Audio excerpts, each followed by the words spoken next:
If I spend 10 hours of labor polishing a turd, who will be willing to pay me fair wages for those 10 hours? Suffice to say, that critique does not reflect an accurate understanding of the labor theory of value. Karl Marx and Friedrich Engels penned a 3-volume monstrosity called Das Kapital as their way of illustrating that they understood every minutiae of every facet of how the economy works. As communists, it was their assertion that, if a person can understand every minutiae of every facet of how the economy works, then that person can run the economy better than the market.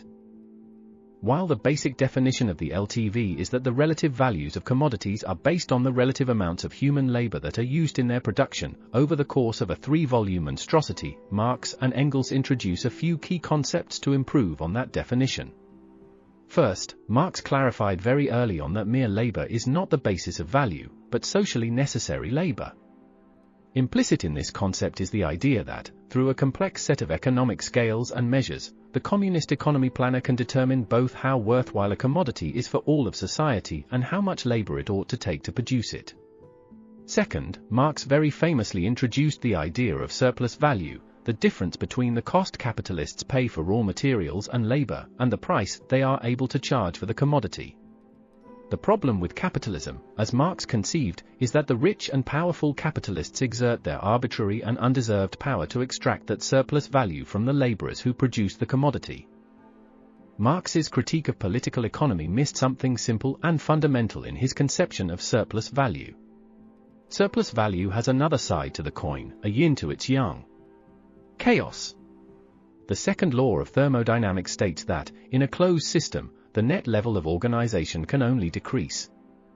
This is called entropy, disorder, chaos. A person can build a house, but once it is built, a tsunami can knock it down, or a wildfire can burn it to ashes, or if nothing at all happens to it, it will simply wear down, the beams will warp, the roof will leak, the foundation will crack, under the sheer pressure of time. Every economic decision is a flip of the coin, heads you win, tails you lose. Humans are, as a species, loss-averse. As Jordan Peterson put it, "You can only be so happy, but you could be dead." For surplus value to be distributed equally among the laborers, so too would chaos be distributed equally among the laborers. And most laborers are measurably more afraid of chaos than they are excited by surplus value. That is why we in the market economy, without even being able to describe what we are doing, buy and sell chaos. We have a chaos market. Chaos can come at any time and remove your home and its value from existence. You pay your insurance company to take that chaos off your shoulders. Chaos can come in the form of a swarm of locusts or an innovative competitor in the wheat market, and remove a crop of wheat and or its value from existence. Wheat farmers sell unsown crops to futures traders to take that chaos off their shoulders. Futures trading is just specialization of labor. Wheat farmers are experts in growing wheat, but futures traders are experts in the fluctuations of the wheat market. And, of course, there is the stock market. All the chaos in the world is boiled down to which companies will succeed and which will fail and at what time. And every single adult human in the weird world is allowed to buy that chaos. Even so, a full 45% of Americans have bought none. Outside of our chaos market, in every other industry, the price of chaos is surplus value.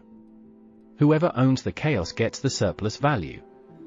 While a pile of wood, graphite, and rubber isn't a pencil until a laborer comes along and assembles them, the laborer cashes the same check if pencils go up in value or down in value.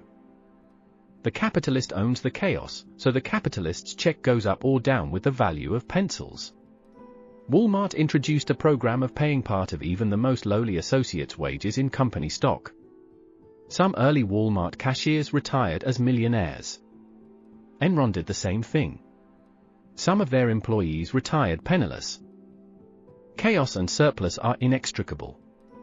That is what Marx failed to recognize.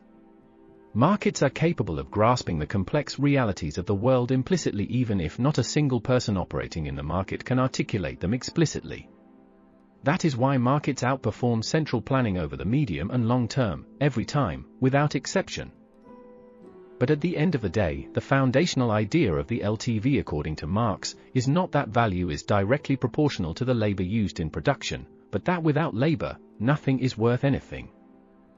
A tree has the potential to become food or shelter, but until humans come along and do labor to the tree, it is completely useless to all humans. And that is an important truth. In a time when everything is becoming increasingly automated, it's important to remember that nothing can be worth anything unless a human has done something to it, even if you don't understand who did it or what was done. Having said all that, the labor theory of value has long since been replaced with the subjective theory of value, which sidesteps all the complex economic scales and measures and simply states that a thing is worth whatever someone is willing to pay for it.